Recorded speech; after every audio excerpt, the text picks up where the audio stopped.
Um, let me see. Hello, everyone. Can you guys hear me?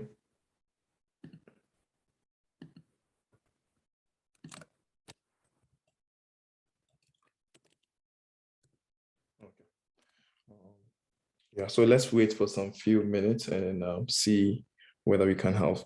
I think we currently have 15. Maybe we should expect a bit more.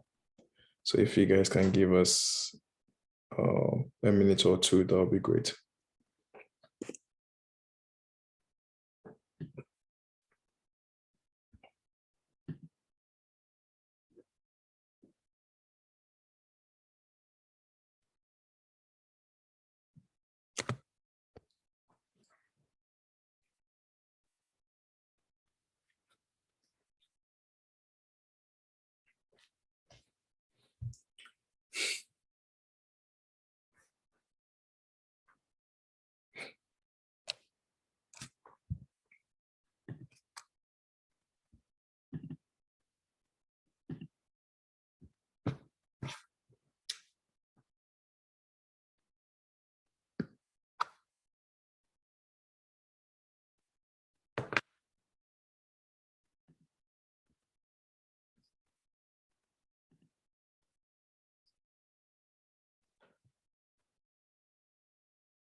Okay.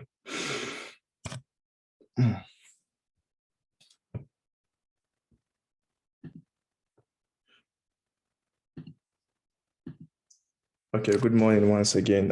Thank you everyone for joining. This will be the outline for today. I hope you guys can hear me. Can you guys hear me from your end?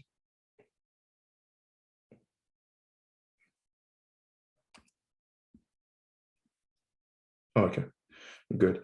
So this will be the outline for today. Basically, I'll start by looking at how the selection procedure went, why we chose some, why others weren't chosen. And I'll quickly introduce the idea of the CV preparation for those who were selected. I think we might have to start work on this as soon as possible. Then with regards to your statement of interest as well, please have a look at your statement of interest and see how you can get that sorted out as well. And then also have a look at the deadline attached to the schools. If there are deadlines, please have a look at it. We are approaching December, so I think this should be fast approaching. The school selection, I'll quickly take you guys through that as well and look at the payment system, how we intend to do the payment when we are ready. And if you guys do have any questions along the way, please let me know as we intend to discuss this. So let me have a look at the first one, what we have here in terms of the student selection. So overall, I think I had about 300 or more students applying, which is quite a lot. I didn't anticipate that. The original idea was 5, and having 300 was quite a lot. That being said, most of you, I think, had very good application package. Almost about 70 to 80% of you had very good application packages. So that kind of places me in a very tough situation, whether I should still go ahead with a 5 or increase it. So I decided to increase it. So currently, out of the 300, I shortlisted about 60 to 80 of you, which is, quite a lot as well. Considering the time, I might not be able to review all 80 applications. So I'm just trying to be a bit more considerate here. So we do have about 80 of you being selected. So if you are interested in having to see your status, you can just quickly go to the website and have a look at your status, whether you are selected or not. Now, what does selected means and what does non-selected mean? If you are selected, basically it means that you have a chance of getting your application package review as soon as possible. Then if you are top of the list as well, then you have the payment being made on your behalf. So just have in mind that if you are selected, this will just be the first stage. You still have others here who will equally have good application packages, and we have to select at least 20 or so from this group. So I think the ball will be in your court now. Try as much as possible to have your packages ready. And if you have yours ready ahead of time and you think you are ready and you review it, everything is good, then we can go ahead and then do the payment. One thing I equally realized whilst reviewing your application was that most of you wanted full payment. Unfortunately, that wouldn't be within my budget as of now, because as I said, 300 of you each needing the full payment, which is on average $100. So that will place us around $300,000, which is just $30,000, which is just too much for me. I wouldn't be in a position to pay that. So let's be a bit more realistic here. Let's give everyone the chance. So that being said, almost everyone is at par. Almost everyone needs the assistance. So why not assist you guys with half the payment, and the other half you tend to pay that. So I'm just trying to be a bit fair here. So everyone will get, if you are being selected, at least 20 from this group. I'm looking at 20 from this group. If you are being selected, at least I'll assist you with $50. Then you also go ahead with the other $50, and let's see how we can complete the payment. Then also, as I mentioned earlier, I'll assist you with the review of your CV if I can, and the statement of interest as well. So that's the best that I can do, and that's what I can say for now in terms of the first topic. Now, if you're not selected from this group, please don't feel worried. Please go ahead, just follow the sessions. Everything that we do, nothing is going to be different from you and the selected ones. Try as much as possible to follow, prepare your own CV, prepare the statement of interest, and then do the submission if you can. I think someone has a question here, so let me see if I can assist with that. So just give me a second. Okay, let me see whether I can assist. Who raised the hand? Is there Edmond? Edmond, do you mind using the mic now? Your hands. Edmond Adabanka, are you there? Edmond Adabanka, are you there? Do you want to use the mic? Okay. Prince, do you want to use the mic? Yes. Can I? Yeah, go ahead. Can I be here? Yeah, sure. Go ahead. It's, for some of us who were not selected, I think unfortunately something came up, so I realized my application wasn't complete, so it didn't go through. But what I want to find out is if we if you are working on a statement of purpose and our CVs and everything with regards to the application, can we share with you so you help us review it and give us directions even as we go through the various sessions? Yeah, I'm looking at that actually. That's a very good question. Now, the issue here is, as I told you guys earlier, time is not my best ally as of now because I have only the weekend to work on this stuff, and the weekdays. I think we currently working on several projects at Amazon. It's a bit tough. December is, I mean, we are in December holiday season. The shopping season is a bit hectic, and we have to work on projects here and there. So the best I can do is try as much as possible to introduce you guys to template that will help you formulate your CV in a very quick and fast manner. But that being said, I'll try to also point out where you guys should concentrate on. So generally, when I do that and you have your CV to be reviewed and you go like, hey, Farouk, have a look at my CV, I wouldn't spend much time reviewing it because I know the format. It will be easier for me to look at in 5 minutes and go like, hey, maybe it looks good, or maybe just look at this section. So that will be the approach that will save me time as well as you guys too. For the statements, it needs some time. It's more or less like your own personal story. For that, I wouldn't be in a position to truly promise whether I have the bandwidth to read each and every statement, but I'll try my best. I'll try. Right. All right, thank you. Yeah. Is there someone by name Munira? Please go ahead if you want to use the mic. Is there someone by name Munira who raised the hand? Okay, she's not ready. Then I probably want to give it to Albert. Albert, go ahead and then use the mic if you can. Yeah, hello, good afternoon. Good afternoon, everybody. Yeah, I hope you can hear me. Yeah, Albert. Okay, so my question, I took at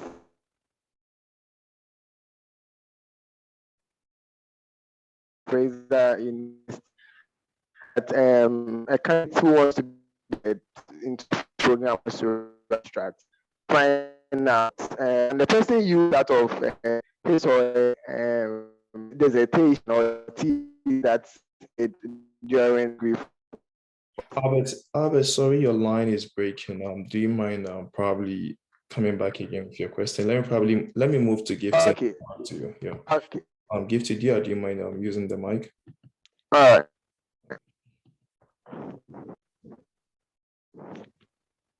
Hi, Gifty. Go ahead and use the.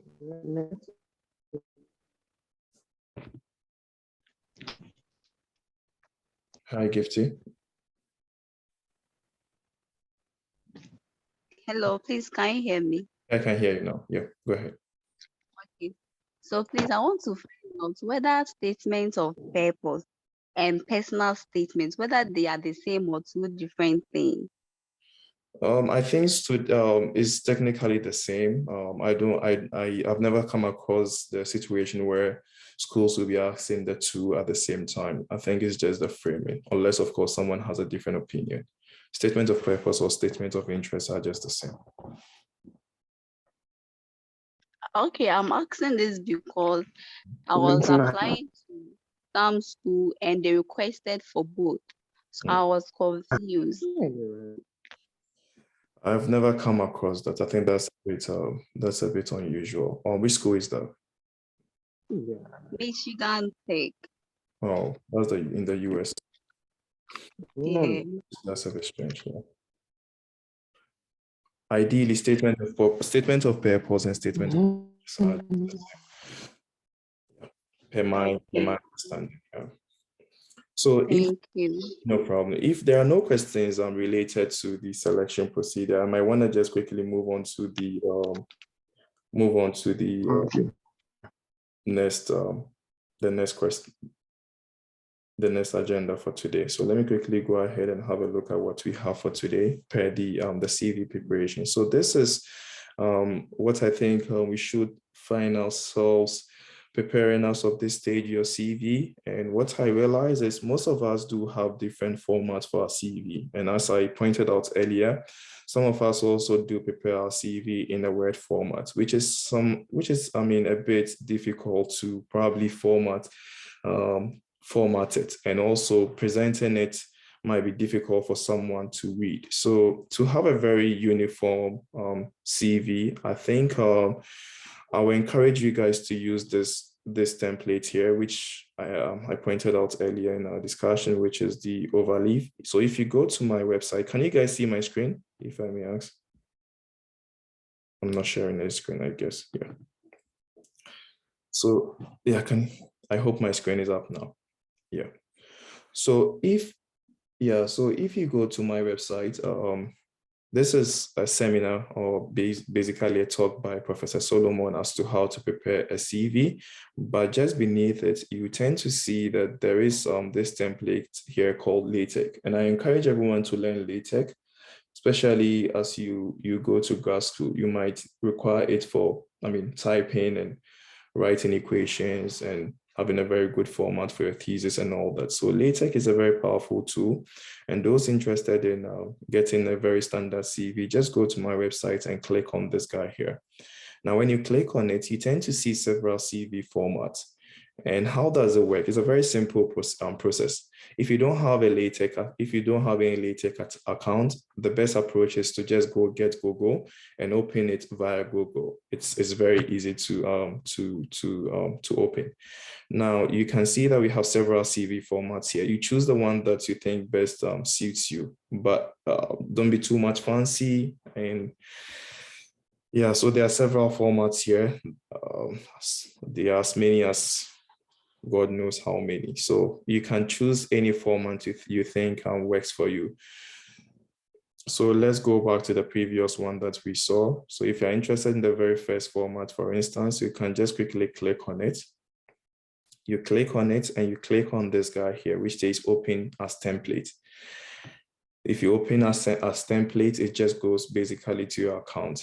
And you tend to see whatever you do comes here. So here, this is how the CV looks like. You basically go in there and place in whatever you want to be changed. So for instance, the name, for instance, you come to this left-hand side, scroll down and find where the name is. So if your name, for instance, is Prince, you just type Prince here.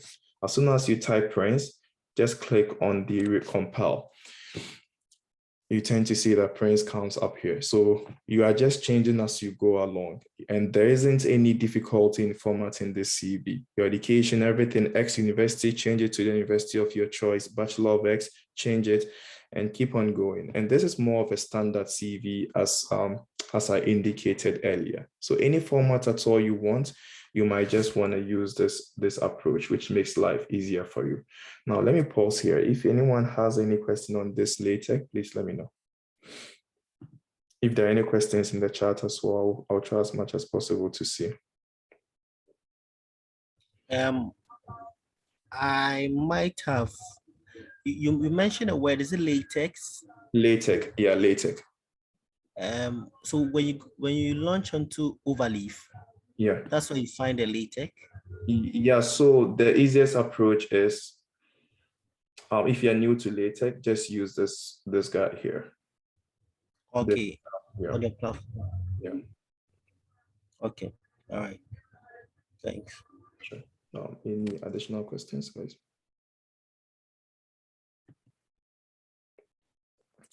Okay. So let me see if there are no questions. I think that will be good. So to those who were selected, okay, 2 people read. Yeah. Okay, let's see. Asked to talk. Okay. Who is there? Yeah. To those who were selected, I'll strongly encourage you guys to use LaTeX in preparing your CV, just so in the review process, it will be much easier for me. As I pointed out earlier, I wouldn't be in a position to review different formats and give different opinions. But it's also up to you. I wouldn't force you to use LaTeX if you don't want to use it. So again, feel free. Yeah. Any questions on this? If there are none, then I'll probably have to move on to the next one. I think I saw some questions in the chat. let me quickly go to the chat here. It says, please, while reviewing some of the admission requirements, I saw a recently written work, and I was wondering if it means a thesis. Yeah, Amina Isa, yeah, it means either a thesis or a term project. Yeah, so some of them will ask you for a written doc or a written sample. It's your thesis or your term work or any joint project that you might have worked with someone in your undergrad. I think these written sample do qualify for that. Yeah, I hope I've answered your question. Okay, so let me see. So Yeah. sorry. I wanted to ask a question relating to what he just asked. Yeah. Okay, so with someone like me, I'm a journalist. A, a sample will mean any of my work project. Does that qualify? If it's only related to what you're trying to apply or what you're trying to study, right? So if, for instance, you are in a Greek or you are in economics and they are asking for a written sample, they are basically asking for a sample of your term project or a sample of a project related to economics. But if you are a journalist in your case and they are asking for a term project and your school or your program is related to economics, and you present a work, your work that wasn't related to economics, but it was more of a piece, in a general piece, then I don't think that will qualify. Okay, so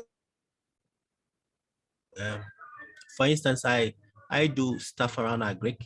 So that means though I'm a journalist, I can submit something which is related to agric if the program I'm trying to get into is related to that, right?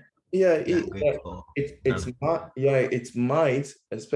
An example is you might be a journalist and you write an article related to a specific topic that was an ongoing topic in Ghana. It's an article. You basically gave all the respective arguments as to why you think an approach will be better compared to another. This might be okay, but if, for instance, you just write a report on maybe a conference that took place in agric and there isn't anything special about your expertise being exhibited there, I don't think that qualifies.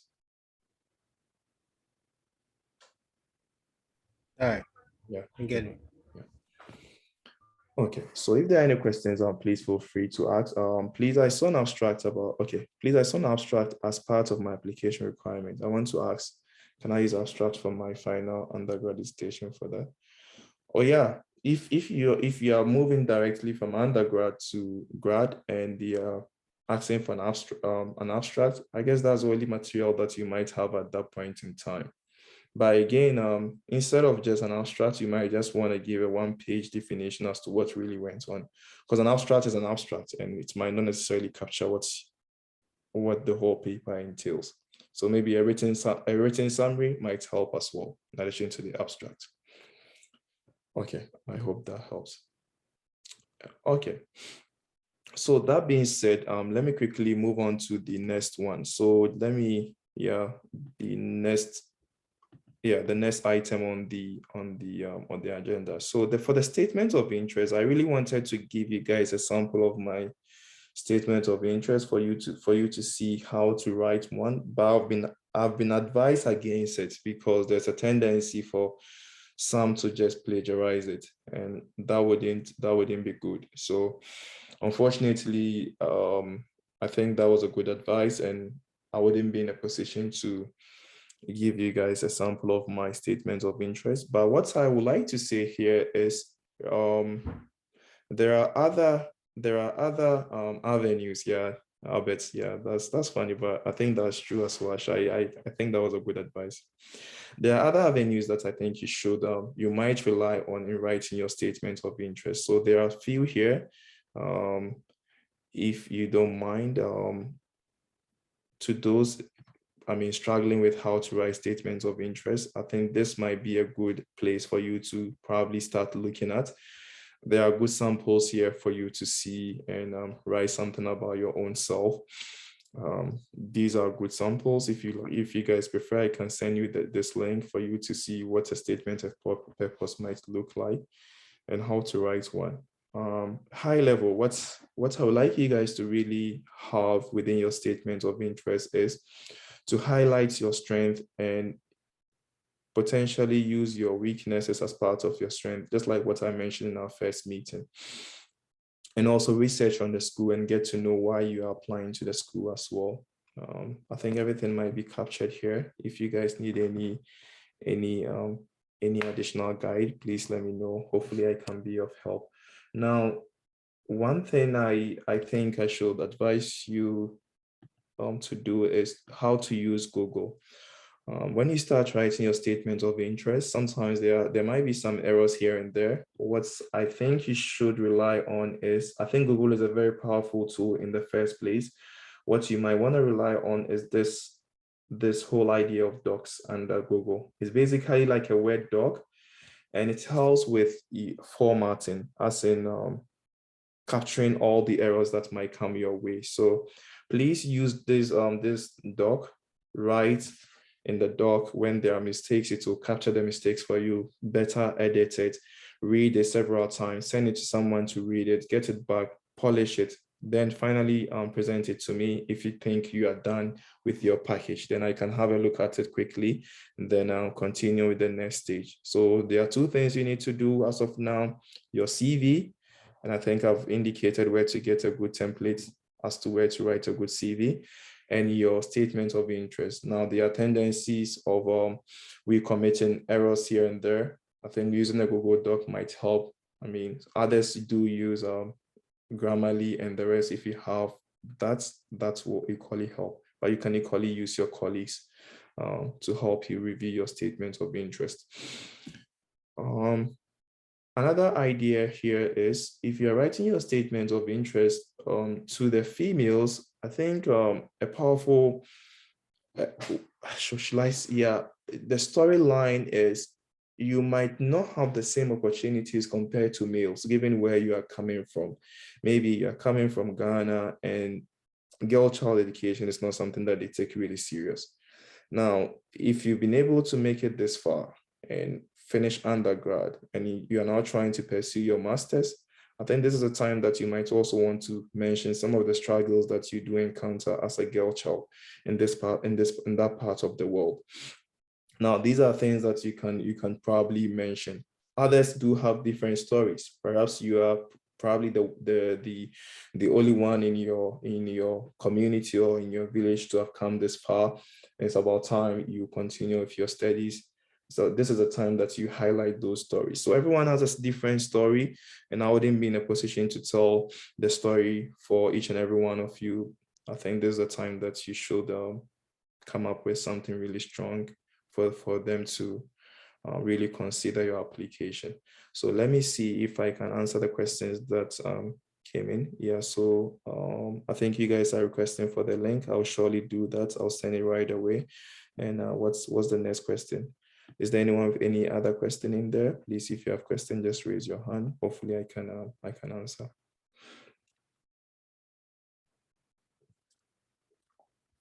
Okay. So let me quickly send the link that you guys requested. I think is there Jesse in Cancer? I think you have a question. Please go ahead. And after that, Mary Doncor, you can also go ahead with your question.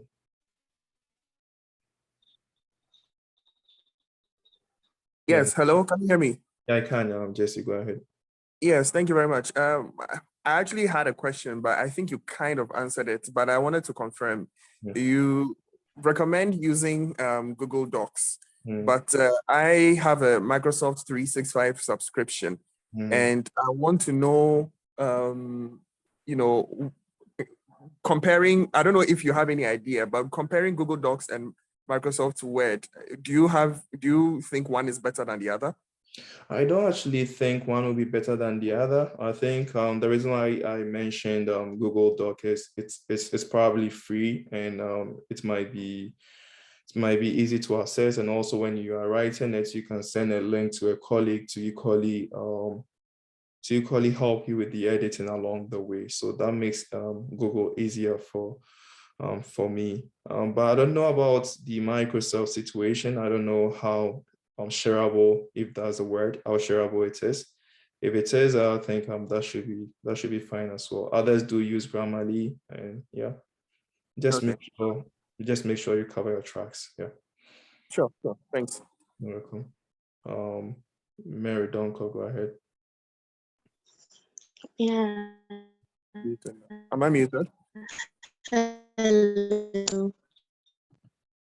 Yeah, go ahead. Please. Okay. So I was actually going through some requirements for a school, and they didn't ask statements of, and I wanted to read it out so that you tell me whether it's aligned to statements of purpose or it's a little bit different from that one. Okay. So they said that outline your educational plans and career goals and discuss how your proposed plan of graduate study relates to them.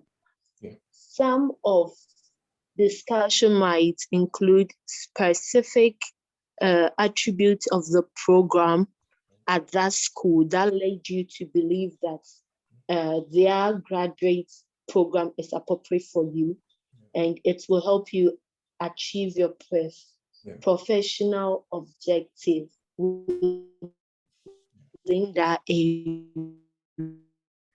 area of study. Yeah. So papers is different. I think this is the same as a statement of interest, but I think the struggle might be that sometimes some of the statement that they do come across might not be ideal. People do write statements without necessarily getting to know what it entails. So this is just trying to break it down for you to really see how much you need to allocate to each section. So that's basically a statement of interest in the nutshell. So yeah, that's a statement of interest, Mary. So as I mentioned, for the statement of interest, you first of all start with a very good introduction. Then you move on to introduction, basically yourself and why you think the program is something that might be ideal. Then you move on to the specificity of the school or probably the department, the program, how it fits into your long-term goal.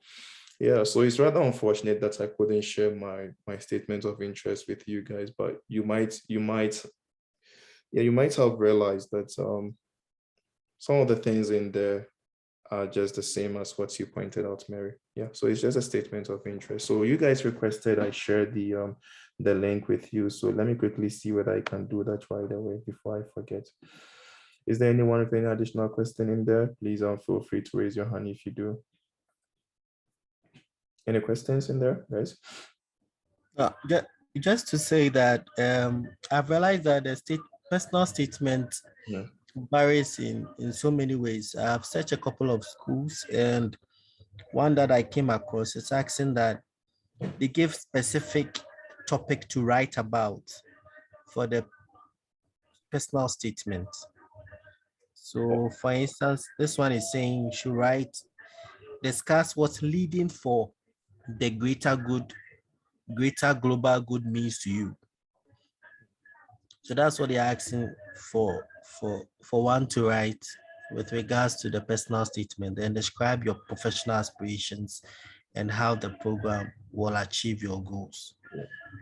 Yeah, I agree with you on that. And again, it has to do with the idea that they need a written sample from you. They would like to see whether you can truly write as you claim, right? And these are the things that they do look out for.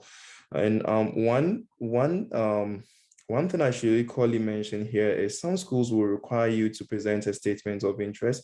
Others will require you to have a written sample in addition to the statement of interest, or they will require you to have a written sample, which I mentioned earlier, that might be your thesis or whatever you might have written during your undergrad. In addition to that, you have a proposal, right? So with a proposal, this is where you write about a topic that you are going to work on with a professor or with anyone in the department. So these are the three written samples that are mostly rely on to gauge your expertise or the type of person you happen to. So just keep an eye on that. The three are very, very important: statements of interest or statement of purpose, written statement, written document, and the proposal. Yeah. So and with the proposal, they might change along the line, or you definitely would have to stick to those things. Everything you mentioned in that. It will depend on the department. If, for instance, they're asking for a proposal and you write a proposal and they think that you are a good fit, and you come in and your research idea changes, I don't think anyone will force you, unless, of course, you are working with a supervisor who agreed to work with you and the two of you agreed that this is your proposal. Then coming in and changing it might be an issue. Is that clear? Yeah, thank you. That's clear. Sure. Yeah. So that's what we have as of now. Gloria, please go ahead and ask your question before we move on to the statement of interest. Yeah. Sorry, Okay. Yeah. Good afternoon. So, Gloria. Please, I want to find out if the research statement is the same as the statement of purpose. That's a good question. I think I need to be a bit more careful here. You have to look at what the requirement down there is with the research statement. Yeah, I think I need to be a bit more careful. I cannot say that it's the same unless I see the requirement underneath what the department is asking for. Because a research statement might be somewhat different from a statement of interest. They might be a bit different because when you mention the research statement, I think proposal came to mind. And this is different because those of us in the economics department, we don't need such research statement before we start because we just go in and we take the courses. But if you are in maybe the psychology or the political science and they ask for research statements, I think it might be different. It might be. So, yeah. Is that okay, Gloria? Yes, please. I was trying to look for the explanation beneath it, but I'm not getting it. So once I get it, maybe can I paste it in the chat section? Sure. I can have a look at it briefly. Sure. Okay, thank you. You're welcome. Yeah, so that being said, I guess the next idea here is to quickly move on to the what I think I realized most of you were yeah. So the personal statement is the same as the statement of interest. I think is the same, and the graduating sample, like, okay. Augustina, hopefully I'll come back to your question in about a minute or two. Let me quickly go to what we have for today. Now, the deadline is, I think, the deadline is very important. Most schools will start closing the applications mid-December. Others will even start earlier, somewhere mid-November. So please have a look at the deadline. And if you are selected as part of these 80 students, which I'll surely trim to 20 or 25 thereabout, please have a look at the deadline, just so you wouldn't miss any deadline. And that should equally guide you as to the amount of time that you need to devote in the coming week or two, especially for the CV preparation and the statement of interest preparation. So have a look at the deadline of the schools that you've chosen and the department that you are interested in going. Now, let me quickly go to the school selection and I'll come back to the questions in the chat. Yeah, so with the school selection, what I realize here is most of you, and I say most, I mean most of you did choose your schools probably from the same province or from the same school. And I think it's it might be a good idea to do that. It might be a bad idea because you don't want a situation where all of you might be in the same, competing for the same sports in the same school. So first of all, I will encourage you to apply to more than one school, because that will be a strong recommendation from my end. If you have the money, please apply to more than one school if you can. Now, the second thing is, what I realized is most of you were mentioning Saskatchewan or Manitoba. Hey, I'm going to University of Manitoba. I'm going to University of Saskatchewan. I think these are good schools, but given what I heard from most of you, it seems like the concentration has been on these two schools. Maybe you might not have a good knowledge of the geography or the schools that might be equally suitable for you. So I encourage you guys to spend a minute or two here, go to the website and have a look at the schools. Now, an example here is, you see someone saying that I'm interested in the University of Saskatchewan. Saskatchewan in itself is like a whole region. Like in Ghana, we have Greater Accra region, we have the Ashanti region. So Ashanti region might be like Saskatchewan, Manitoba might be like the Brong Ahafo region and the rest. So these are regions within Canada. It will be good for you to diversify. So first of all, imagine a situation where you hear something about Saskatchewan and you go like, I would like to go to the University of Saskatchewan. If you go to Saskatchewan in itself, we don't only have University of Saskatchewan, which most of you have been mentioning in your application. We also have the University of Regina, right? And we also have other institutions down here. So if you're interested in going to Saskatchewan, good. You've heard about it. You might want to research about it a bit, because there might be other schools in there that might be equally suitable for you. So please research along those lines. And those who chose Manitoba, for instance, I want to go to University of Manitoba. It's a good idea, but that's not the only university in Manitoba. They equally have a very good economics department in the University of Winnipeg as well. And it's a very good university. They also have branding and the rest. So just have a look at the provinces that I outlined here. We have British Columbia, where I find myself. When you go to British Columbia, they have several schools. They have the British Columbia, University of British Columbia. They have Simon Fraser University, where I am currently. They have University of Victoria, and I mean, other universities as well. So these are universities that you can equally research on and probably give them a shot if you can.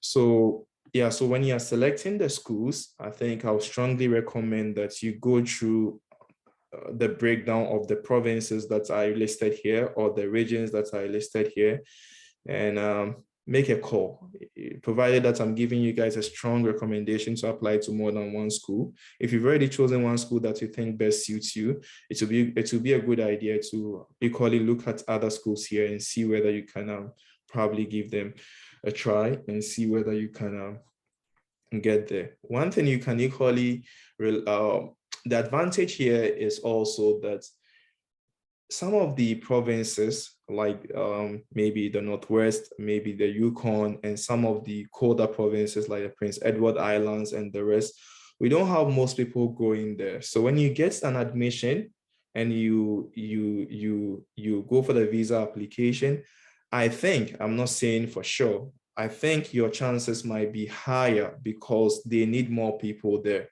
And you going there for studies will increase your chance. But if you apply to a place like maybe Ontario, schools in Ontario or schools in British Columbia, they already have the numbers, and that wouldn't favor you on the visa application side to some extent. But this is just my personal opinion though. So just so just trying to research on it and see whether you can diversify if you can. If you have any question, please let me know. Is there anyone with any question in there? Questions? Okay, Jibel Atta, Kwao, go ahead.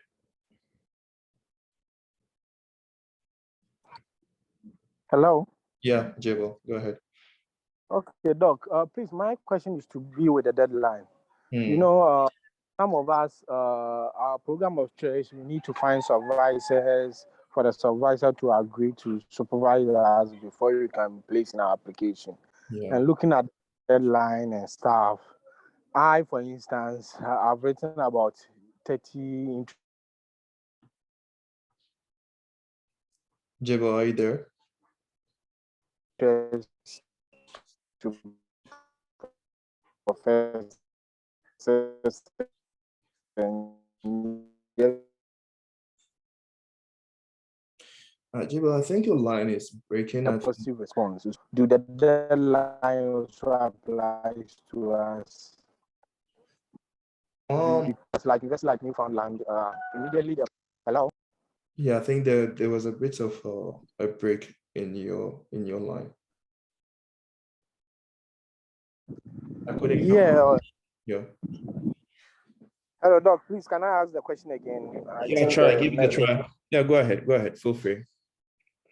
Okay. The question is, with the deadline, I was saying of us, we need to get supervisors before we can apply, and some schools are read the requirement, like University of Newfoundland, Memorial University of Newfoundland. They are saying that immediately you get the supervisor, you can place in the application no matter the time that the professor has sent to you. So right now you are dealing with deadlines in shortlisting applicants. So what happens to those of us maybe by December still not gotten a supervisor? What now is big? Yeah, I think that's a very good question. So let me quickly go back. Thank you. Yeah, I think that's a very good question. So let me quickly go back to the shortlisted list that I mentioned. So if you realize, I think you guys have the names here and as well as the category, and the category is very important. So I wouldn't want a situation where I will allocate everything to the students in arts or the students in business or the students in arts with maths.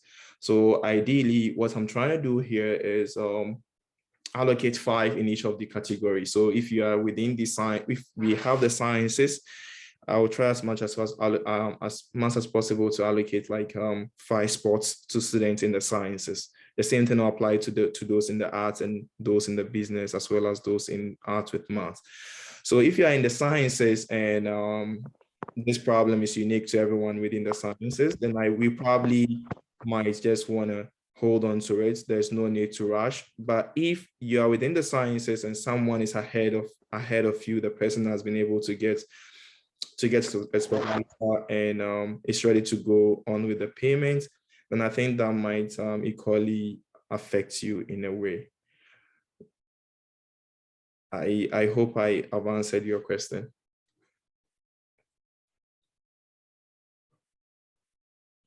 Yeah, so this is a problem probably unique to those in the sciences because you have to find a supervisor first before you apply. And if you don't have a supervisor, then that will be to your detriment. Now let's go on to Prince. Do you have a question? Please go ahead if you do. With the issue about supervisors before you go ahead with your applications, does it apply to only the sciences or for us in the arts per se, my area per se? I also need need to do the same thing, or I can go ahead and start the application process? I think yeah. So if you look at our discussion with Professor Suma last week, this problem last 2 weeks, I mean, this problem is pretty much unique to the sciences because they do have to find a supervisor first. But if you are in the arts and you're going to do an MA program, then you don't need a supervisor. 70% or 80% of the time, you don't need a supervisor. You just go ahead and do the usual application. But if you are in the arts and you are interested in doing a PhD, then you might need a supervisor before doing that. So I think these are areas that we probably want to consider before making a call. Those in the sciences, another approach is some of the programs, and I think University of British Columbia will have that. Some of the programs will not require you to have a supervisor. So I will strongly encourage you to look at the MA programs in science that will not require a supervisor. I think there's one in electrical engineering at Simon Fraser University that wouldn't require you to have a supervisor. There is also, I believe, either a mechanical engineering program at the University of Northern British Columbia or British Columbia that wouldn't require you to have a supervisor before you apply. So these are programs that you probably might want to apply to if you are having difficulty finding a supervisor. And I strongly think that not finding a supervisor shouldn't be a reason why you are not applying this year. If you're not finding a supervisor, please transition to a program that wouldn't need a supervisor, just like what I mentioned earlier. That's the MA program in the sciences. Please connect with me if you want to have a link to that. I think I can place a link that can help you quickly search. You can also have a look at another program which might not be equally related to the engineering, but again, it will be a good try for you to get in and get yourself busy with research rather than staying home and doing nothing in the name of not having a supervisor. So that'll be my advice. If there are any questions, please let me know. Okay. That being said, if there are no questions, let me quickly go on to the next one here. Okay, so I think we have one from a student saying my transcript is not ready and most schools are asking for official transcript. For that, I don't think you need your full transcript. You can upload your incomplete transcript, but they will give you a conditional offer. That is to say you will have to present the full transcript when it's ready. So yeah, there's a tendency for them to say that. Yeah, so you can present an incomplete transcript, but again, this will be a conditional offer.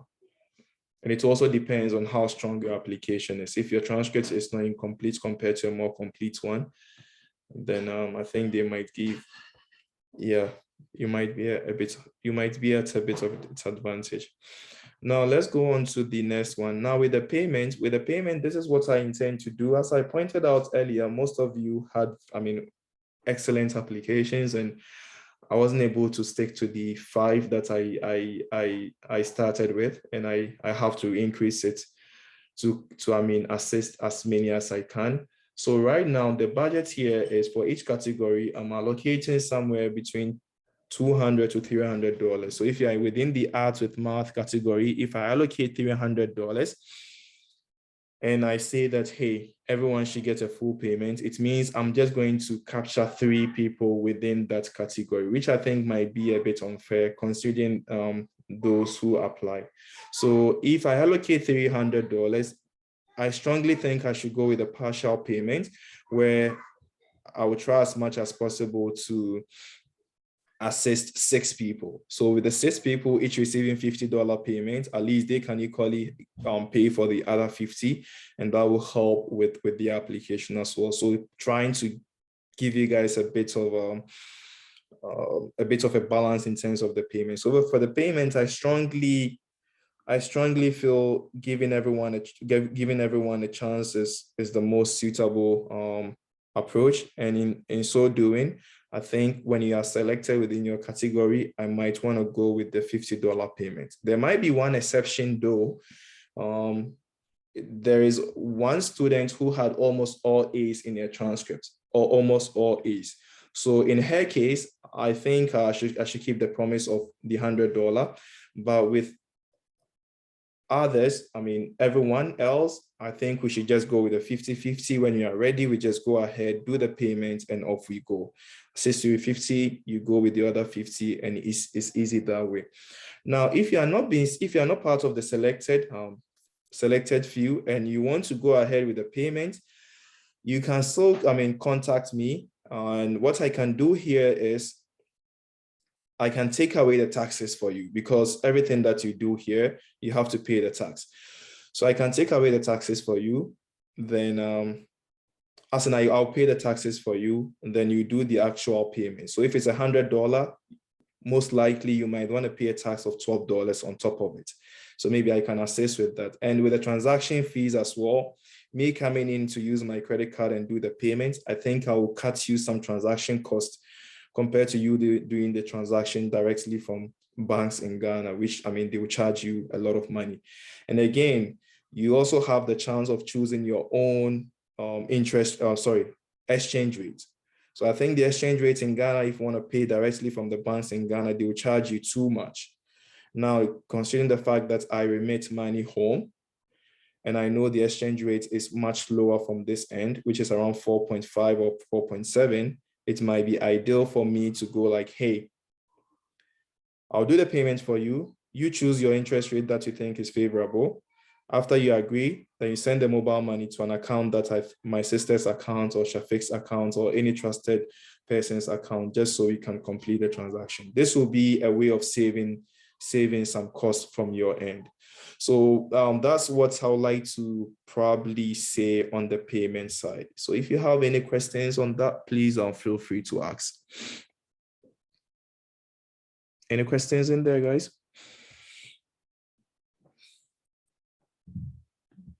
Okay. Oh, okay.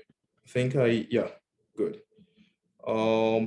Hamida too, you can please feel free to use the mic. I think there is also Jesse. You can go ahead.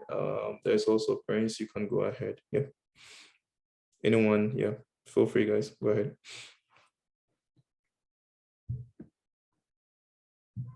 I'm okay so far. Good. Good. Okay. Can you hear me, please? Yeah. Yeah. Sure. Okay. Let's go first. You mentioned Henry. Let's go first. Okay. Okay. Let me get to my question. Just to be absolutely sure, these amounts you are talking about have to do with the application fees, correct? Just to be absolutely sure. Yeah, this has to do with the application fee that you see on your application page. So I think schools like University of Simon Fraser University, for instance, they will charge around $120 for the admission, but schools in Manitoba might charge you $100.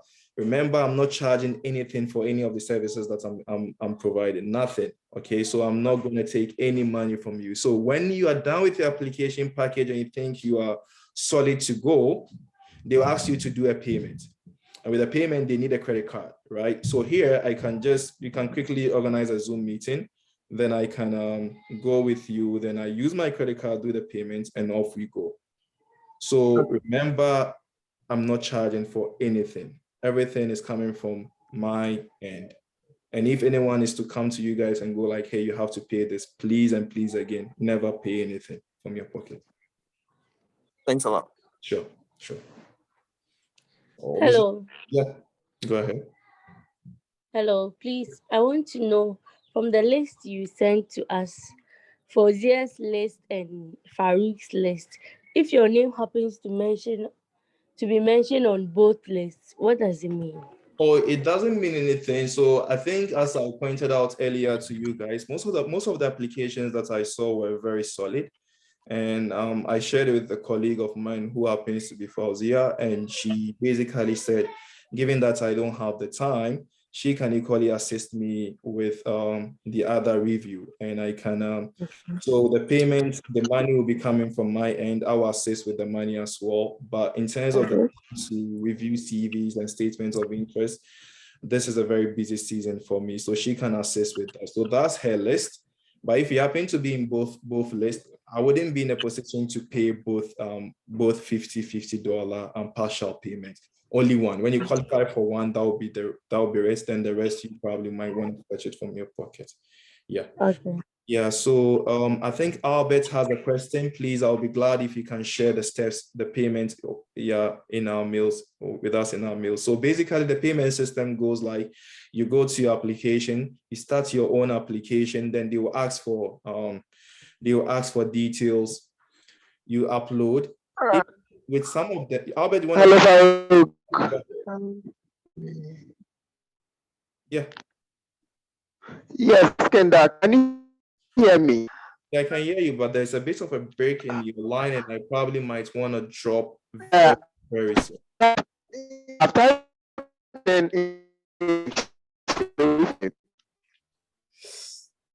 there's a break in your line. Albert, there's a break in your line. Sorry, I couldn't hear that. Do you mind typing? Hopefully, I can have a look at it. And we are just about time now. If there are any questions, please feel free to.